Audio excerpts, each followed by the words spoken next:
Pour nous rejoindre en studio. Studio à commercial cube.radio. Appelez ou textez. 187 Cube Radio. 1877-827-2346. Avant qu'on aille rejoindre Guillaume Lavoie pour faire un petit récapitulatif des événements internationaux puis de politique américaine qui ont marqué l'année, bonne nouvelle quand même. Tantôt, je me plaignais du temps qu'il va faire dehors ce soir pour tous ceux qui veulent célébrer le réveillon. Je veux dire, ça va être plaisant d'être dehors dans le sens où il fera pas moins 14. Mais il y a aussi pas de neige, il fait pas froid. Ça va être une température autour des 3 degrés, semble-t-il. Moi, ça me fait beaucoup de peine. J'adore la température hivernale. J'adore voir un bon couvert de neige à terre. Mais il y a quand même un petit détail qui pourrait peut-être vous rassurer. Si vous êtes des amateurs d'astronomie, vous aimez les beaux spectacles, ce soir, il y a des grandes chances que vous puissiez voir, même à Montréal, des aurores boréales. Ben oui, encore, on en a vu quelques-unes cette année, mais il y a une autre tempête géomagnétique forte qui est en train de frapper. Je vous le dis, c'est une échelle qui va de 0 à 9, là, ces tempêtes magnétiques-là. On est à 7. Donc, il y a des bonnes chances que juste après minuit, pile pour la nouvelle année, on puisse voir, surtout si vous regardez vers le nord, des aurores boréales dans le ciel. Puis particulièrement, je veux dire, là, je parle de Montréal. Si vous êtes ailleurs au Québec, surtout plus au nord, surtout en région, puis vous n'avez pas de pollution lumineuse, mais profitez-en pour regarder le ciel juste avant minuit. Vous risquez peut-être de voir des belles couleurs. Ça, au moins, c'est un petit baume pour nous rassurer de ne pas avoir de neige à terre.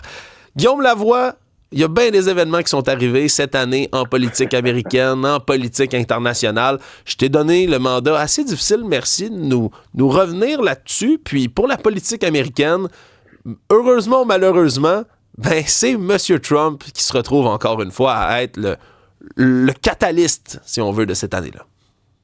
Oui, Alexandre, il y a une raison pourquoi Trump est l'homme de l'année pour la revue Time, c'est parce qu'il l'est. C'est le fil conducteur de à peu près tous les événements marquants, si on veut analyser l'année 2024 en politique américaine. Et en anglais, il y a une expression qui dit « In hindsight, vision is 2020 ». C'est-à-dire, quand tu regardes ça, une fois que tu as tous les faits, là, ça devient tellement évident. Et peut-être que j'aurais dû, moi, le voir très, très tôt. En 2024, en janvier, au début de l'année, je suis au New Hampshire. Et au New Hampshire, ce qui se passe, c'est les primaires du Parti républicain. Et là, tout le monde se dit, Trump, c'est un candidat avec du bagage. Peut-être qu'il a le talent de bien trouver les thèmes. Peut-être qu'il est une personnalité hyper publique. Mais il y a quand même beaucoup de républicains, qui étaient jusqu'à 40% d'entre eux à un certain moment, selon certains sondages, qui voulaient pas de Trump, qui voulaient le Trumpisme, mais sans Trump. Et ça, c'était devenu un peu la recette de Ron DeSantis, le gouverneur de Floride, qui disait, moi, je suis comme Trump, mais il n'y a personne qui court après moi au tribunal. Moi, je suis comme Trump, mais j'ai pas abusé personne. Et bref, le premier test, c'était les primaires dans l'État du New Hampshire, un État où, typiquement, on n'est pas Trumpiste. On est républicain, c'est vivre et laisser vivre. Vous savez, Alexandre, tu sais, le taux de taxe à la consommation au New Hampshire, c'est 0, puis le taux d'impôt sur le revenu au New Hampshire, c'est 0. Alors, wow. Il y a un pont libertarien assez fort. Et Trump, moi, je suis allé à un rallye de Trump en janvier. Et il faut savoir, le New Hampshire, pour ceux qui connaissent l'hiver, c'est très humide, c'est presque imbuvable. Alors, on fait la file dehors pendant 1 heure et quelques, 4 personnes de large. La file fait au moins 1,5 km de long. Et ça, moi, j'allais voir le rallye de Trump du samedi soir. Il venait d'en faire un à Manchester la veille et il en faisait un la journée d'après. Je me dis, il va y avoir personne. C'était plein à craquer. Et là, peut-être qu'il y avait là, je dirais, les ferments de l'explication de ce qui allait se passer, mais Trump, c'est plus le Parti républicain, c'est son parti. Et le fait qu'il gagne les primaires du New Hampshire aussi fortement était annonciateur de ça. Donc, premier événement majeur de notre année. Ensuite, là, c'est un événement éparpillé à la grandeur de l'année. Trump a été le seul, je crois, le premier et le seul candidat majeur aux élections américaines et ancien président, accusé au criminel, pas 1, pas 2, pas 3, mais 4 fois. 2 procès au fédéral, un procès à New York et un autre en Géorgie. Et là, probablement parce qu'on appliquait la recette classique, t'es déjà accusé, t'es mort, t'es reconnu, t'es formellement accusé. Là, c'est fini, t'as plus Mais Trump en a fait, je dirais, un avantage politique. Il a passé la première moitié de l'année 2024 à aller d'une salle de tribunal à l'autre, mais chaque entrée ou sortie au tribunal était l'occasion de presque faire un rallye politique retransmis gratuitement sur tous les réseaux. Et là, Trump devenait ce qu'il aime le plus, être le sujet. Et reconnaissons son génie politique d'avoir réussi à transformer sa personnalité politique comme étant le symbole des victimes, la victimisation du système. On s'en prend à moi, là je le cite, ils s'en prennent à moi parce qu'ils voudraient s'en prendre à vous. Puis moi, je vais me tenir dans le chemin. Et toutes les procédures judiciaires auront fortement contribué à faire de Trump non seulement le candidat républicain, mais quelqu'un de très, très, très populaire, visible, au cœur de la conversation, des fois même plus que le président en poste. Là. Ben oui. C'est quand même assez exceptionnel. C'est assez exceptionnel, Guillaume. Puis au travers de tout ça, faut pas oublier non plus un détail que j'ajoute à ça. Génie politique. Puis il faut le reconnaître. Il faut rendre à César ce qui appartient à César. Une drôle de métaphore dans le contexte. Mais bon, il a su tourner ça en avantage politique, mais en avantage financier aussi. Puis je me souviens toute l'année d'avoir roulé des yeux jusqu'en arrière de ma tête à chaque fois que je voyais M. Trump et son équipe de campagne sortir un nouveau produit. Là. Tu sais, une nouvelle espèce de semi-arnaque de produits dérivés. Je veux dire, son mugshot, là, l'image de sa photo à l'entrée de prison, à l'entrée de cellule, il en a fait des chandails, des t-shirts, des tasses, des casquettes. Puis là, tout le long, je me disais, mais ça se peut pas. Puis qui est assez fou pour acheter ça? Ben des gens, ça a de l'air. Puis il s'est ramassé tellement d'argent pour faire campagne, pour payer ses procès, ses avocats. Ça aussi, c'est le génie financier, entre gros guillemets, de Donald Trump. Oui, et là-dessus, je vais faire mon mea culpa. Moi, j'étais de ceux qui pensaient que la minute qui serait formellement accusé, donc avec le fameux mugshot, là, cette photo de face ou de profil, me disait ça va être utilisé contre lui, ça va devenir un albatros, un genre de boulet politique qui va traîner. J'avais complètement tort. Je suis allé à la convention républicaine. C'était les chandails les plus populaires. Imaginez, là. Je suis accusé. Et ça témoigne peut-être de ce qui est le ver dans la pomme américaine. C'est cette perte de confiance dans les institutions. À partir du moment où se faire accuser par des tribunaux institutionnalistes, c'est considéré comme quelque chose qui valide je dirais le caractère bon, correct, lumineux de son engagement politique, là, ça devient très grave. Mais effectivement, il y avait ça. Et entre la Convention et ces accusations-là, j'étais en vacances. C'était tout de suite après le congé là, de la Saint-Jean-Baptiste. Arrive ce fameux débat Biden-Trump. Débat hors norme, Alexandre. Rappelons-le d'abord tellement tôt dans le calendrier que ça, c'est hors norme en soi. Et ni Biden et Trump étaient à ce moment-là les candidats officiels de leur parti. Alors, l'anti-institutionnalisme, on le voit dans tout, là. Et dès les premières minutes de ce débat-là, c'était le choc. Si vous étiez républicain, vous ne croyiez pas à votre chance. Si vous étiez démocrate, vous êtes en train de vous déconfire sur vous-même. On voit un Biden qui a l'air incroyablement vieux, perdu. Mentalement, il n'a pas l'air absolument présent. Et il a bien beau dire qu'il y a eu une mauvaise soirée, quand 15 millions de personnes vous ont vu comme ça, c'est pas la fin, mais c'est le début de la fin. Et là, la pression va monter terriblement pour que Biden quitte. Biden, au moment où il fait ce débat-là, il a 81 ans. Et la question, c'est même pas est-ce qu'il pourrait prétendre être président pour encore 4 ans. La question, c'est peut-il être président maintenant? Et ça va créer une onde de choc terrible. Et là, Biden décide qu'il reste, puis il le dit dans des conférences de presse, je m'en vais nulle part. Il écrit une lettre aux membres en disant je reste, j'ai gagné mes primaires, puis que les autres tombent en rang. Et là, il va se passer 2 événements coup sur coup. Tout ça arrive dans quelques semaines, Alexandre. Ouais, c'était vraiment un moment charnière hein, pour l'élection, pour les États-Unis tout court. Là, ces quelques semaines-là, un rythme d'événements de fou. Là. Oui, des fois, on a l'impression qu'il se passe rien pendant des mois, puis qu'il se passe tout pendant quelques semaines. Là, c'est vraiment arrivé. Quelques jours après ça, là, c'était fin juin, à peu près à la mi-juillet, c'est la tentative d'assassinat contre Trump en Pennsylvanie. Et là, on revoit les images, là, il se saisit l'oreille, les agents du service secret sautent sur lui pour faire un bouclier humain. Lui, il s'extirpe de la masse avec le poing en l'air en criant « Fight, fight, fight ».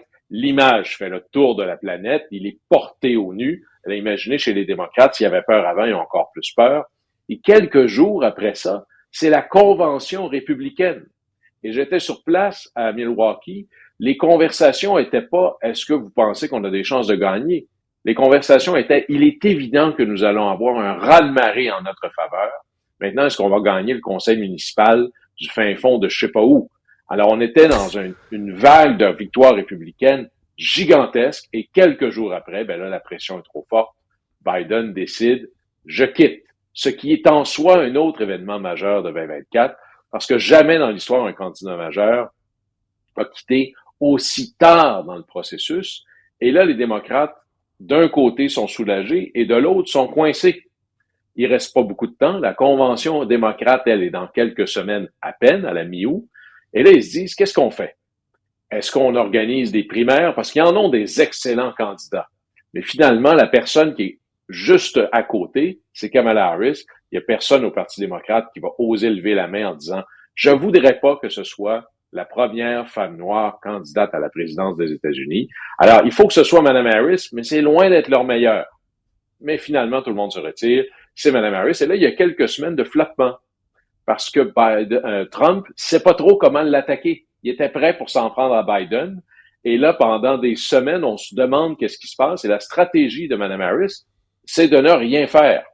Alors, presque pas d'intervention. Aucune conférence de presse sauf une conférence très en retrait. Et pendant ce temps-là, on laisse tout le chemin à Trump. Et finalement, ce que l'on pensait, et comme quoi l'histoire nous surprend toujours, ça devait être l'élection la plus serrée de l'histoire. Tu te souviens, Alexandre, de l'expression? Ouais. Les sondages sont à égalité et l'écart se resserre. Et finalement, très tôt dans la soirée, d'abord au résultat de Floride, on savait que Trump allait gagner, mais la marge de victoire des républicains et de Trump, elle est appréciable, elle est significative.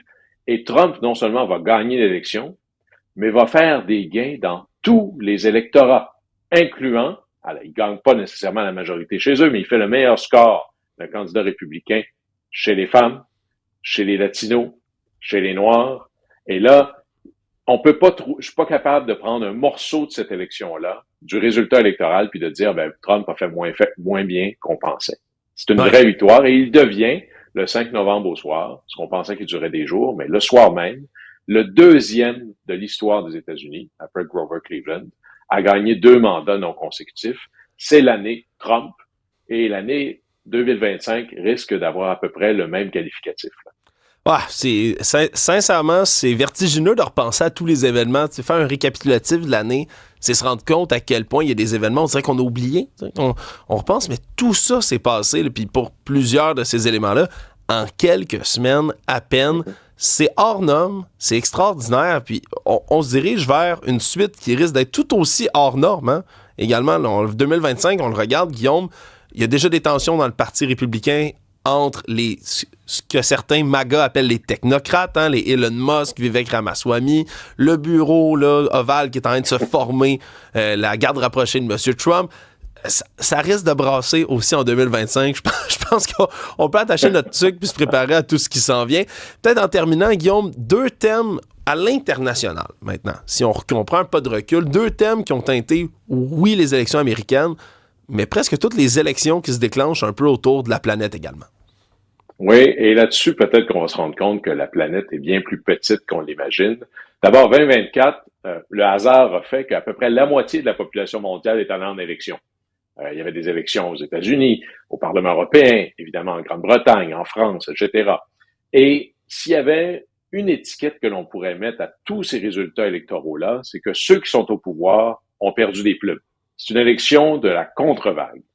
Et puis, on pourrait même étirer un peu, parce qu'au Canada, on devrait déjà être en élection, mais ça arrivera plus tôt que trop tard. En Allemagne, c'est la même chose. Ceux qui sont au pouvoir, soit perdent massivement, ou ont perdu des plumes de manière importante, et perdent massivement. Regardez, par exemple, les conservateurs en Grande-Bretagne. Ils avaient eu la plus grosse majorité depuis l'histoire de Margaret Thatcher. Et là, ils ont connu leur plus grosse défaite depuis que le parti existe. Et c'est pas parce que l'alternative était tant meilleure, là. Ils ont un paquet de troubles. Regardez en France, on ne sait pas du tout où ils s'en vont. En Allemagne, on avait une idée claire où l'Allemagne, qui est habituellement l'élève raisonnable de l'Europe, est dans une élection où on a l'impression que tout s'en va. Biden s'est fait rejeter, où les démocrates ont perdu. Et il y a peut-être 2 I pour expliquer ça. Le premier, c'est l'inflation. À la fin, il y a un problème, puis c'est peut-être que ça a été mal compris ou ignoré. Peut-être que c'est très facile de dire, vous savez, en période d'inflation, vos placements augmentent. En période d'inflation, quand l'inflation ralentit, ça va. Regardez, le prix des maisons s'est stabilisé. Des maisons, je ne sais pas pour toi, Alexandre, mais j'en achète pas toutes les semaines. L'essence, c'est 1 à 2 fois semaine ou 1 fois par mois. L'épicerie, c'est 1 à 2 fois semaine. Et là, il y a un rappel constant que pour certains Américains, les populations mondiales, l'impact est énorme. Et en gros, c'est pas, vous avez pas réglé mon problème. Certains disent, j'ai pas trouvé de solution. Certains disent, plus chez les licornes, il n'y a pas de vrai problème ici. Les gens ont parlé, les gens ont voté. L'autre enjeu, c'est l'immigration. Que vous soyez au Canada, aux États-Unis, en Allemagne, en France, c'est un enjeu social, économique et autres. Et ne pas être capable de dire ceci est un problème, comment je le gère mieux, les gens ont compris que c'est par la boîte de scrutin qui s'exprime. Ouais, et c'est les 2 enjeux, peut-être plus particulièrement l'immigration, qui a été sous-estimée, glissée sous le tapis dans les dernières années. On voulait pas en parler, c'était pas sexy, il y avait des chances de se faire traiter d'intolérant, de raciste. Là, on commence à l'amener dans la conversation. Il faut éviter de tomber, bien sûr, dans toute l'intolérance qui peut venir avec. Mais au moins, il y a un réveil, puis il y a une conscientisation qui se fait autour de ça. Puis ça se traduit des résultats électoraux, comme tu le dis, Guillaume. C'est tout un récapitulatif. Toute une année, j'ai chaud juste à écouter tout ce qui vient d'arriver, Guillaume. Je te souhaite une excellente année. Merci d'avoir été avec nous, puis on se retrouve très bientôt. Mon plaisir. Bonne année. Salut.